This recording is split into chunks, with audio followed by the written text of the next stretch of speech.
podcast. I'm your host, Mari Riesberg. Over the past several years, I've combined my degrees in acting and somatic psychology to share my sustaining creativity techniques with performers. And now I've decided to share it with a bigger audience that includes you. I believe we are all creative, and this podcast is all about that. I'll be interviewing people from all backgrounds, ages, and creativity experiences to share just how creative we all are. Today, I'll be chatting with Loren Canafranca. Loren is a joyful money coach dedicated to helping people cultivate a more joyful relationship with money. Please enjoy Loren Canafranca.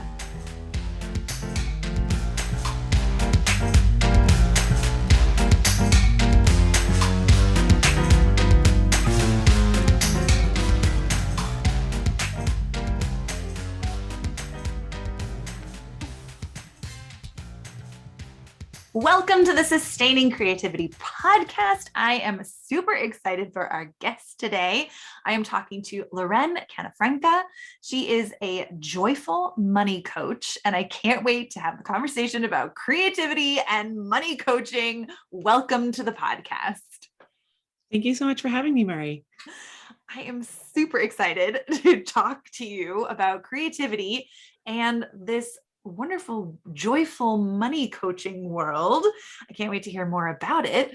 But before I get too far off in my own world, if you wouldn't mind just letting our listeners know a little bit more about who you are and what you do. Well, thank you. I'm Loren. I am a joyful money coach. And what I do is I work with all kinds of folks, particularly with variable income. So creatives, artists, comedians, interpreters, salespeople, gig workers, anyone, you work in production tech, anyone who works sort of on an hourly, less predictable type of income has more challenges in terms of the traditional style of budgeting.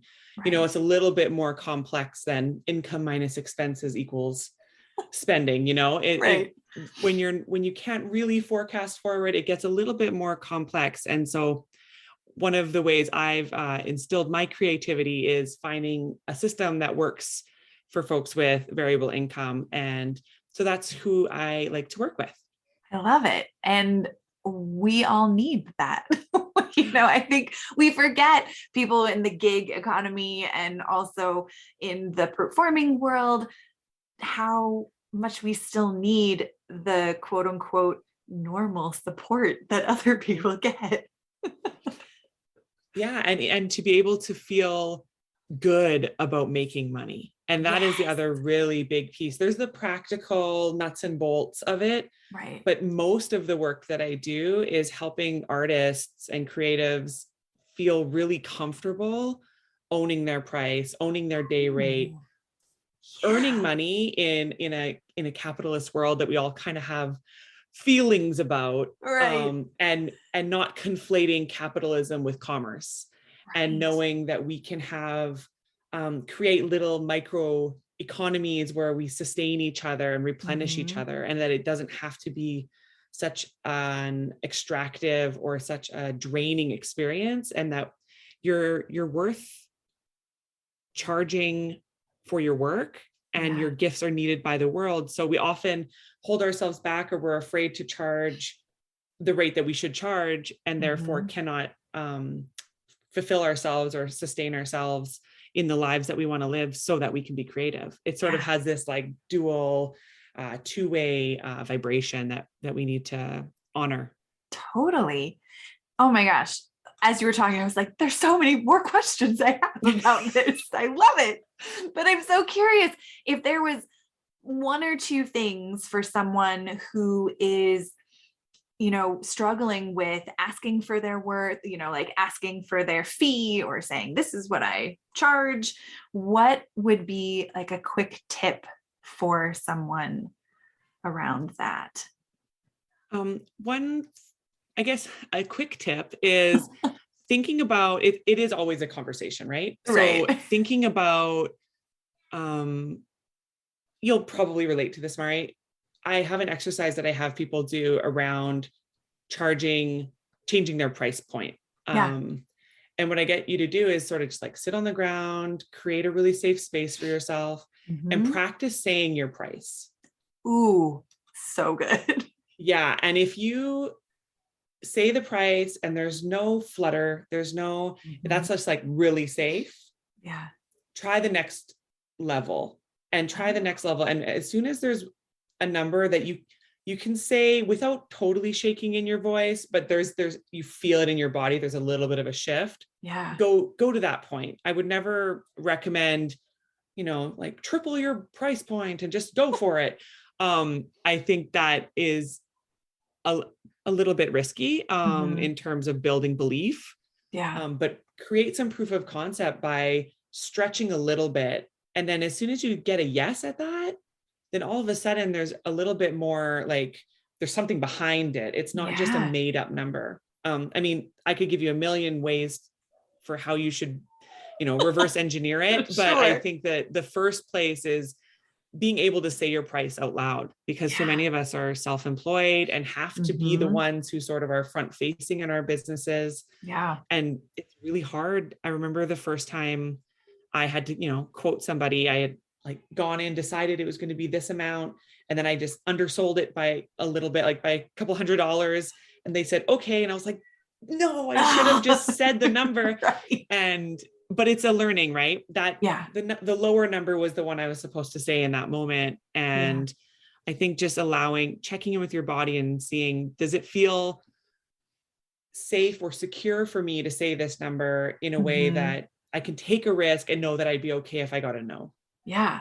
Oh, I love that. I mean, such a great reminder of really giving yourself permission to have that visceral experience with it and saying it out loud. So many times, I think we as humans play it in our head, and then we get to that in-person moment and we've never actually said it out loud. And then the wheels come off and everything kind of falls apart. So I love that reminder to say it out loud, to actually practice asking that price and saying it and having that physical experience of what it feels like to say it out loud.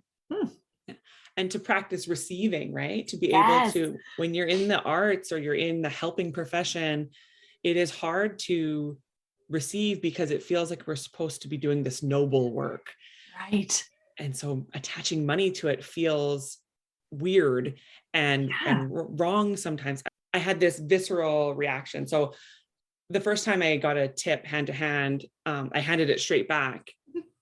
And I totally insulted her. She was like, oh, I'm so sorry. And I was just like, why did I do that? And then she came back every month for 10 years. And so I cost myself that tip every month for 10 years. Yeah. And so I always sort of think of that, like, to practice receiving is the other like major tip. Yeah. I love it. But it's so true. I mean, I think in the creative arts world, creative people, there's that stereotype of the starving artist, or you have to struggle.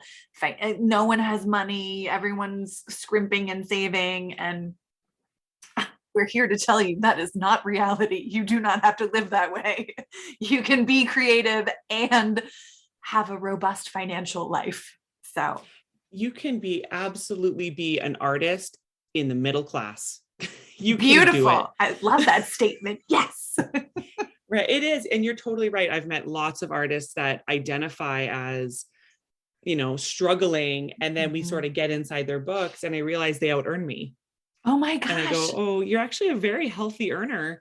You just maybe don't know how much you need to get by, or you're perhaps really giving back to your community, or there's lots of ways that artists or creatives manage their finances, but very often they identify as someone with lack. Yeah. Yeah. Oh, I'm so ready to bust that myth.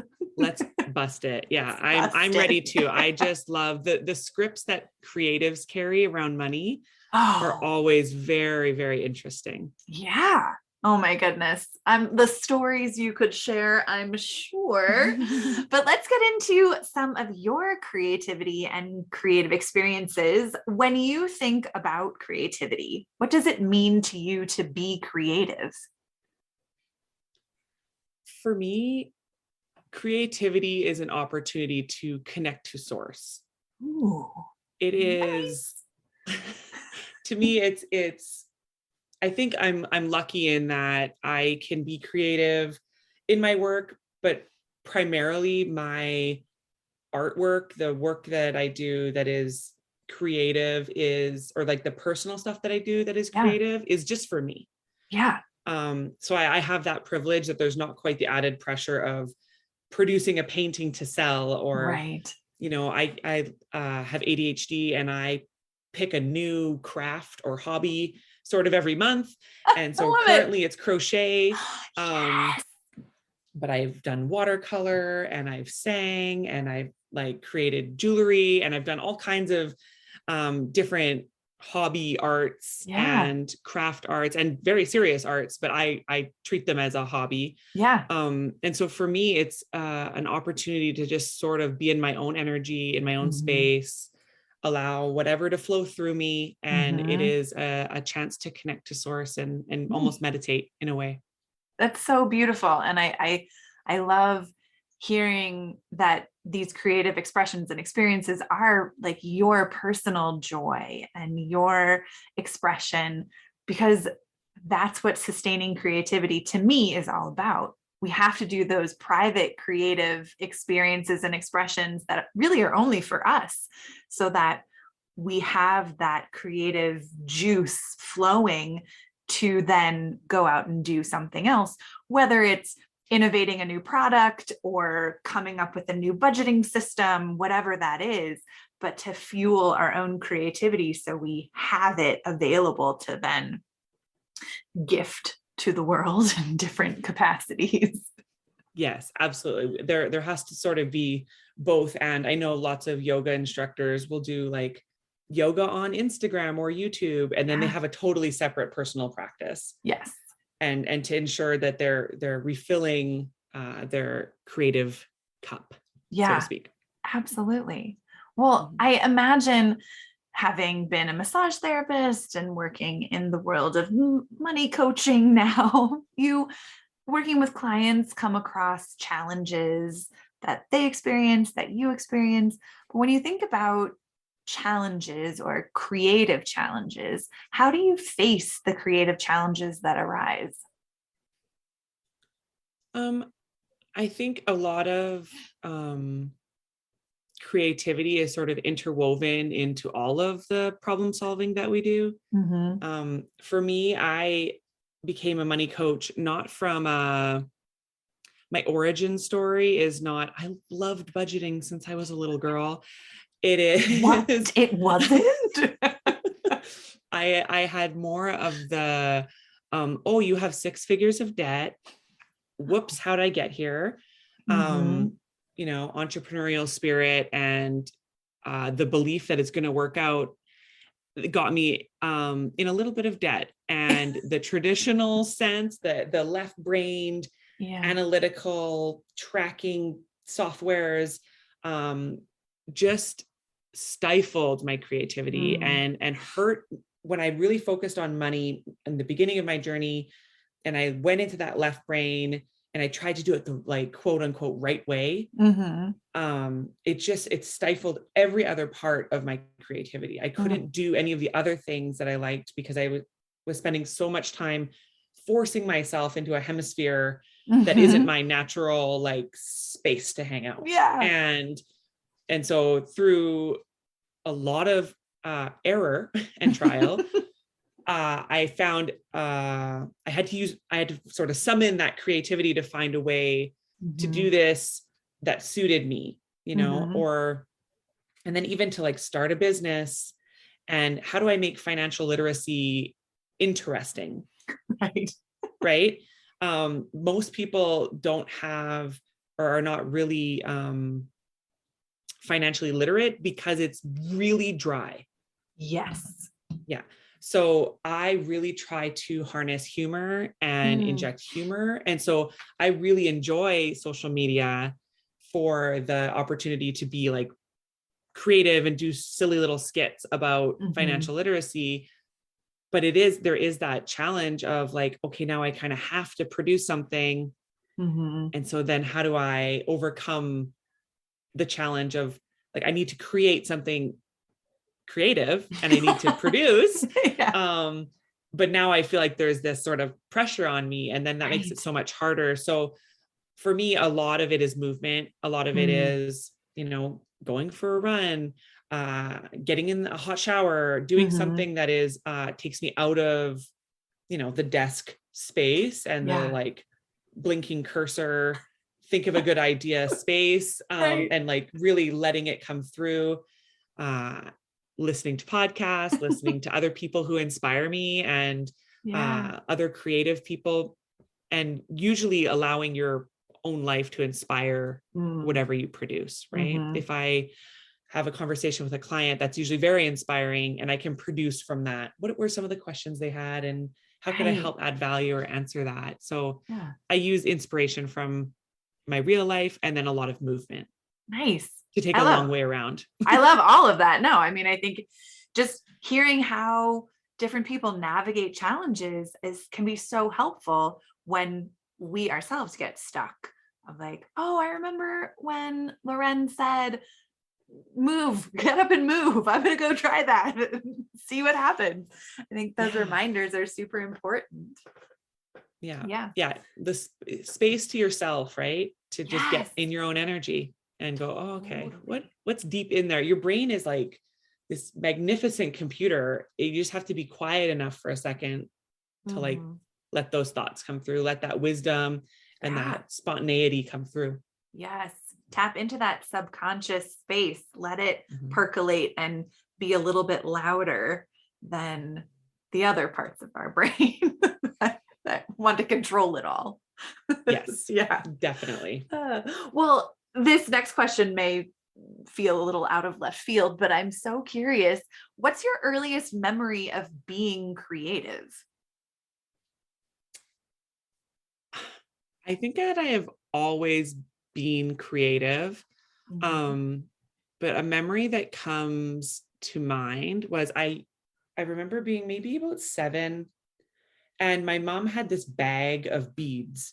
My mom is a master Reiki practitioner. I have a very cool mom. My mom had this bag of beads in the closet and it was this white bag with these blue stripes on it. And I opened it and it was just filled with a bunch of different beads. And I remember sitting at my little white desk and the lamp was on and I was making this pattern of these beads on this string. I was making a necklace and I just sort of like got lost in it and I made it like really, really long for whatever reason. Just because I just have no concept at 7 of how long a necklace is supposed to be. Sure. And I remember like taking it to my mom and I remember the like cream colored square and the blue like disc shape and the little silver metallic ball and then the square, the disc, the ball, and just repeating that pattern. And I brought it to my mom and she was so excited. And the next day she made me go to sleep. I was up too late, but the next day she showed me how to do the clasps and put the wire through and pinch the bead. And I made a bunch of necklaces once my mom showed me roughly how long they should be. And I had like a little like art sale or like a jewelry sale on the blanket in the front yard. And I remember that being I was like, I didn't become a jewelry maker, but I remember being like, oh, this feels good to like make something and then talk to people about it and have them ask questions. And I was just like, I'm a middle child. So just the attention, like, I just loved it. So I that's a memory that comes to mind, but I think I've always been making something. Yeah. I love that story. And I love that piece of making something and being 7 and like making all the things. I remember that. I remember being a kid and just making things were so great and selling them and talking to people about them or showing them off. And When Yeah, you no, think it was really about fun. the like making that quality of making things as a kid, do you still feel that you do that as an adult? Making things Yeah. always. Okay. I am always, I just started a third crochet project without completing the first two, but Perfect. I'm currently making a like a baby blanket for my 9-year-old. So it's Oh, going to be nice. about a twin size. So I'm just like, I'm Yeah. always making, I've made malas. I'm always making something, gardening, doing things with the Nice. kids, creating, making bird houses, or my mom makes fairy houses for their Yes. land. And the kids put the little fairy houses out in the spring and call the Mm. fairies. Mm-hmm. And we're always making something. Nice. Yeah. What do you think supported that makingness? I don't even know what to call it, but like the love of making things throughout your life. That's a great question. I know that I had support in opportunity Mm-hmm. to create and make. I remember being at the river with my parents as a kid, and it was always like stacking rocks and making those, I don't know what they're called. And so, yeah, there was just always encouragement. And then also, I'm the third of 5 children, and I just had a lot of time on my hands. It was just like Perfect. I'm the Perfect. middle child, and it just, I guess I'll just make something. It's Right. something to do. Yeah. No, I love it. I mean, I think I'm always so curious how people continue that from childhood into adulthood. Was it something that was really encouraged, or was it something that they just knew that it was so important to them that they had to keep doing it? I think it was intrinsically motivated. Yeah. And I think that that's why I've been able to sustain it. It's always just been like I really love the process. Yeah. I don't even Yeah. so much care about the outcome. I just like the doing of it. Right. Nice. Ah, so Mhm. good. So important to dig into that the experience and the process. It's about that journey versus where is it going to end or what is it going to be, to let that creativity flow really inform whatever it is you're making. Yeah, I'm very lucky that I don't struggle with that idea of perfectionism in Yeah. in my making, Yeah. probably because it's, adjacent to my work, Uh-huh. because my blankets are just wobbly on the sides. Like, I don't know how I'm adding stitches. I'm not really sure, but I just taught myself to crochet in January. So I'm I give myself grace around it for Yeah. sure. Nice. I love that. Well, what are some of the things that you do, like everyday challenges that you have in your life, that you use creativity to solve? Hmm. I think, again, it's sort of interwoven. We own a restaurant as well. We're sort Uh-huh. of, jack of all trades. And I think when you have the type of business in an industry that is a hard industry no matter what, Yeah. right? Pandemic aside, Mhm. the restaurant industry is a really tough one. Mhm. And I think that, like, I'm not so much involved with, recipe development, but coming up with ideas of how to market and how to um, adapt in an Mm. ever changing market. And I Yeah. have, children who, I have 3 children, and trying to navigate parenting and having 2 businesses and a dog and 3 kids, and just trying to Yeah. navigate all of that.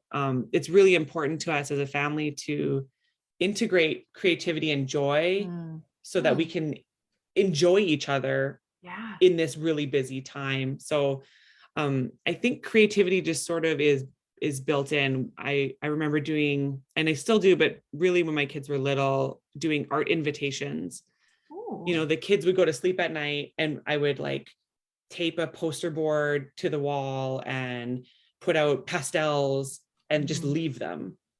And then the Mm. kids, and then just not say anything about it. And then the kids would, come down in the morning, and they just sort of like toddle over and find it. And I have all of this artwork in my house that is just Yeah. all my kids just sort of like happening onto some opportunity to create. And so I don't know if that answers your question, but I think that creativity is just so interwoven in our life that it's hard to sort of pick an example of a time where I had a problem and then I was like, I have a creative idea. I think that it's just sort of like always in there because I really cultivate that creativity. I really practice it and weave it in, much to my husband's dismay sometimes. I'm just, every time he turns around, he's like, art supplies. You have more art supplies. Now, oh, we're watercoloring now. Yes, oh, good. We do. Yeah. But I mean, it really sounds like it is a value of yours, creativity. And so it's the first line, as opposed to, for some people, it's like the 50th line, like solving problems, or, you come up against a challenge and you're going to go through 10 or 12 things before you get to the creativity piece. Creativity, community, and contribution are like major values. I love it. Nice. Well, what would you tell, or how would you encourage someone who doesn't feel creative or think they are creative to start incorporating creativity into their life? So for folks that I talk to that, say like, oh, I can't do that, or I don't, oh, I'm not good at that, or whatever it is. The first stop on that journey is trying to identify what voice is telling you that you're not creative. So who is that voice, or how would you name that voice? Is that, your inner critic? Is that a judgmental voice? Is it a specific person's voice? Yeah. And when you can identify that, like, it's kind of like, who told you that? According to whom? And if you aren't producing art for someone who has a very specific expectation of outcome, then who is to say what is creative? Right. And I actually had one client recommend it to me, these like art journals. So instead of writing your journal, you just sort of like decoupage and you doodle and you sort of just like, that is your journal entry, and you sort of just like bleh. And it's not for anyone else, and it's not for you even to go back and interpret and imagine that this means something bigger. It's just to do the practice of being creative. And a lot of times that critical voice, that you get that trigger of like, oh, you should try this, and like, no. And then the pathway in your brain, the synapses go, whoop, we're going over here. You're not good at this. You can develop new pathways in your brain. You can interrupt that synapse and say, actually, I don't know who exactly I hear saying that to me, but I am creative. We all are. We all have a hemisphere that is just waiting for us to light it up. And it doesn't have to look like someone else's art. Or so I would just say, anytime that you feel inspiration, which we all get inspiration in some form, be that to write something, to draw something, to mold something, act on it, and try to treat yourself with compassion in outcome. Have to detach from the outcome of this and to just really try to sit in the process of it. And the more you do it, the more you'll recognize just how creative you are in all of the parts of your life. Yeah. Oh, I love it. Yay. Yes, absolutely. Well, this has been such a treat to chat with you. I just have one last question. What does it feel like in your body to be creative? I often get this like pacey, jolty, restless feeling when I feel really creative, when I get an idea. Right. It's like this download hits me and I get kind of like, I do a lot of like pacing in the kitchen, and I do a lot of like chatting to myself. My kids will be like, oh, Mom, are you going live on Instagram? Because I'll be like, it's like I'm practicing what I'm going to say, and I get really buzzy, and there's a tingly, restless feeling until I can like start doing it. And that's sort of how it manifests, almost like electricity inside my body, but not a like like a friendly electricity inside my body. I like and it's the just disclaimer. like, yeah, disclaimer. It's all, we're all friendly here. Yeah. But it is, I get really restless and I have to just like almost hyperactive until I can get into whatever, if it's a reel, or if it's suddenly I'm doing pottery, or suddenly I'm I'm at the driving to the art store to get that thing that I just have to have. Yeah. It is definitely like a motor inside of me. That is a great visual. The motor that's revving up to create. Nice. Yeah, it's going. Yeah. The RPMs are up. We have to shift gears immediately. Perfect. Everything else has to stop. Right. Oh my gosh, I love it. Well, thank you so much for taking the time to chat with me. And if people want to learn more about all of the things you do, how could they go about doing that? Well, I generally hang out over on Instagram. It is, for better or worse, the social media platform that I prefer. And you can find me at elbie.coaching. Nice. Or you can find me at my website at the same name, lbcoaching.com. Awesome. I will put them in the show notes so people can easily access and click on and get to find you. And thank you again. It's been such a treat to chat with you. I've thoroughly enjoyed it. Thank you so much. It's really refreshing to chat with people about creativity. I appreciate the opportunity. Yay.